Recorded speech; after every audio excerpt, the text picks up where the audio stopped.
Ndagusuhuje kandi nguhaye ikaze mu biganiro Ishyo TV dukora tukabishyira hano kuri murandasi kuri YouTube channel yacu Ishyo TV. Wowe udukurikiye uri mu Rwanda cyangwa se ahandi hose ukurikira Ishyo TV uherereye, nguhaye ikaze kandi ngushimiye gufata umwanya wawe mu bihe bitandukanye ukakurikira ibiganiro byacu. Nitwa Alani Claude, uyu munsi tugiye kuganira, ariko mbere yuko tuganira nkunze kubaha ijambo ry'umunsi. Niba uri mu bihe byiza ndagusaba ko wakwishima ariko kanabisangiza inshuti na bagenzi bawe bari hirya no hino. Niba uri no mu bihe bibi bikomeye, buriya ibihe ntago bihora ari bimwe iteka.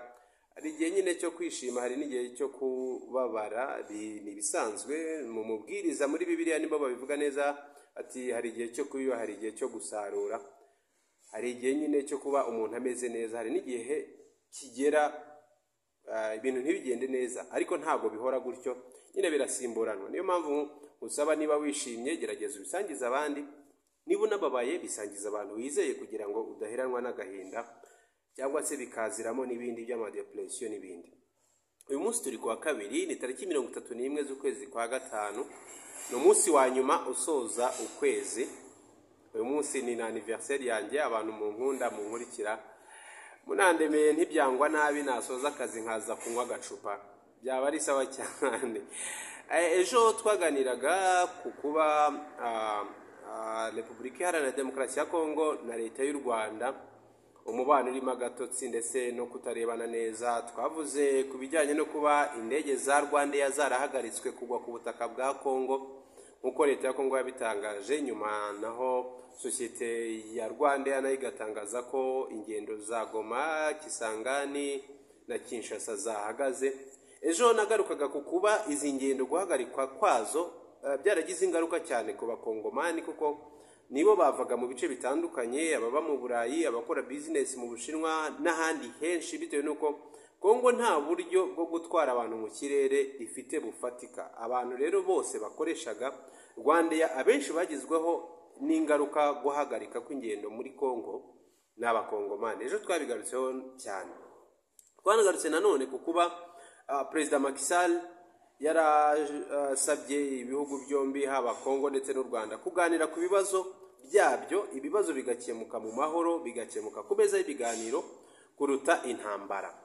Ejo rero hashize Perezida Paul Kagame w'u Rwanda yahamagaye mugenzi we Antoine Felix Tshisekedi Tshilombo wa Kongo, baganira ku bijyanye n'igitotsi kiri mu mubano w'ibihugu byombi.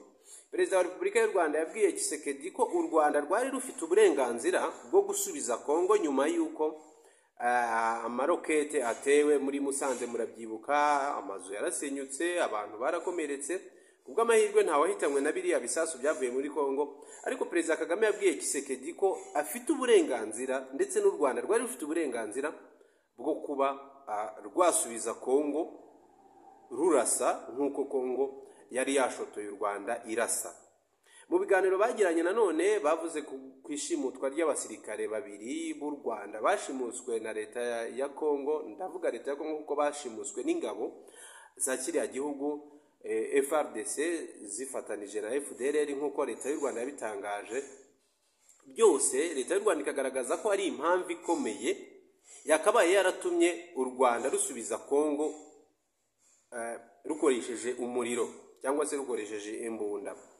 Ejo nanone mbaganirira twagarutse ku bantu batandukanye barimo Sadate Munyakazi wigeze kuyobora Rayon Sport, bavugaga ko yifuza ko Perezida wa Repubulika yatanga go ahead, ubundi abakongomani bakumvishwa n'umuriro kuko bariho bamenyera cyane u Rwanda. Ku mbuga nkoranyambaga rero nk'uko ariho dukunze kugaruka, ubu hari amakuru ajyanye n'ibyo. Perezida Macky Sall yongeye kwandika kuri Twitter ye ashimira Perezida wa Repubulika y'u Rwanda Paul Kagame, anashimira Antoine Felix Tshisekedi Tshilombo wa Kongo, abashimira ko bafashe intambwe nzima bakaganira kuri telefone, bakavugana ku bibazo by'ibihugu byombi, anifuza ko byakomeza kuba muri uwo mujyo bigakemuka nta ntambara ibaye, bigakemuka nta bindi bintu birenze bibaye. U Rwanda ni igihugu gito turabyemera, ni n'igihugu gifite abaturage benshi turabyemera, ni igihugu akenshi abantu bakunze kuvuga ko intambara iramutse ibaye abaturage babihomberamo, kuko ibikorwa remezo dufite ni byinshi biragaragara, abaturage ni benshi, banatuye ahantu henshi hashoboka, nta mashyamba manini dufite yo kuba imirwano yaberamo. Niyo mpamvu Sadat yandika kuri Twitter yavuze ko Kongo ari ifite byinshi byo guhomba, ati tuzabasangayo turwanira iwabo, niba ari ibyangirika byangirike, niba ari ibigenda bite bigende bite. Ubu rero n'abakongomani nabo bari bamaze iminsi basa n'abasinziriye kuri Twitter, batangiye kwandika, batangiye kuvuga. Mu bitekerezo byatanzwe kuri icyo gitekerezo Macky Sall yashyize kuri Twitter ashimira abakuru b'ibihugu byombi nyuma y'uko baganiriye bakagerageza kwiga uburyo baha umurongo ibibazo byombi. Hari umukongomani umwe witwa Enfil wanditse ati leta u Rwanda rurashaka kwigereza kuri Kongo. Yagiye arondora population, arondora budget y'ibihugu bikoresha, arondora igisirikare, avuga ko Kongo iri ku mwanya wa 11 mu bijyanye n'igisirikare muri Afurika. Avuga ko u Rwanda ruri ku mwanya wa 45 mu bijyanye n'igisirikare muri Afurika. Avuga ko Kongo ikoresha budget ya miliyari, ni ukuvuga miliyari 11 z'amadolari ya Amerika, igereranya na budget y'u Rwanda. Avuga ibintu byinshi, avuga ko ari inzovu. Mu magambo yakoresheje ni igifaransa cyinshi, ariko yagereranyaga ko u Rwanda nk'urukwavu, hanyuma Kongo ikaba inzovu ku bijyanye n'umutungo, ubuso, abaturage, igisirikare, amabuje n'ibindi. Ariko hari abantu birengagiza ko iyo impamvu ituma urwana ihari, ibyo byose biburizwamo mbere y'iyo mpamvu. Muri ibyo bitekerezo hari abavuze ko u Rwanda FPR Inkotanyi ijya gufata icyemezo cyo kuza kubohora igihugu, ntabwo ari uko yari ifite igisirikare gikomeye, ntabwo ari uko yari ifite amafaranga menshi, ntabwo ari uko yari ifite ibyo byose nyine factors zitandukanye zituma umuntu aba umunyembaraga, ntabwo FPR yari zifite, ariko kuko yari ifite impamvu irwanira, impamvu ikomeye yo kubohora igihugu no guha abanyarwanda agaciro mu gihugu cyabo, byatumye FPR Inkotanyi ifata icyemezo cyo gutangira urugamba kandi iranarutsinda. None abantu batangaga ibitekerezo kuri iyo tweet ya Macky Sall, perezida wa Senegal, bavugaga bati hari ibintu mwibeshyaho, ntabwo u Rwanda ari agahugu gato nk'uko mubitekereza. Yego dushobora kuba dufite population nkeya par rapport ya population ya Kongo, dushobora kuba turi igihugu gito mu buso ugereranije na Repubulika Iharanira Demokarasi ya Kongo, dushobora kuba dufite uwo mutungo kamere muke ugereranije n'uwa Kongo, ariko mu gihe impamvu ituma duhagarika agasuzuguro yaba ari nini kurenza iyo mwe mufite, ntabwo ibyo byose twabyitaho.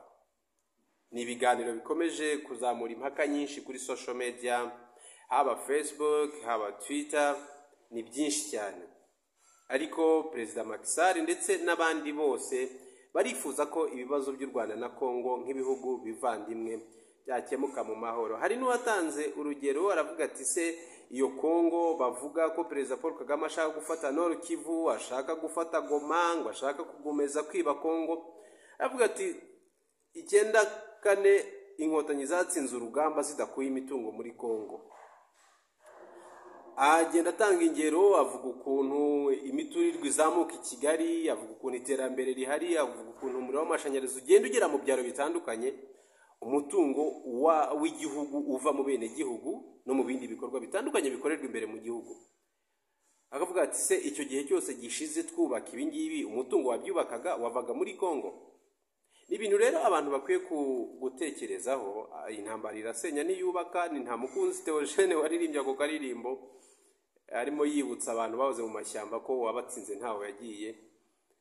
N'uyu munsi watsinze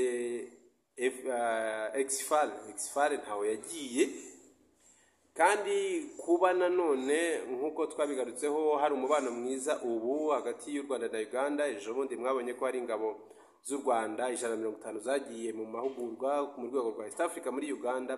Kuba rero hari ukuntu u Rwanda na Uganda bibanye neza, kuba ingabo za Uganda ziri muri Kongo muri gahunda yo kubaka ibikorwa remezo muri Kongo, kuba nanone zaratangiye kujya muri gahunda yo kurwanya imitwe yitwaje intwaro muri Kongo, ni ibintu bigaragaza ko u Rwanda rushobora no kwifashisha ibindi bihugu bitandukanye bibanye neza kuri ubu kurusha Kongo, bigahashya nyine ubwo bushotoranyi.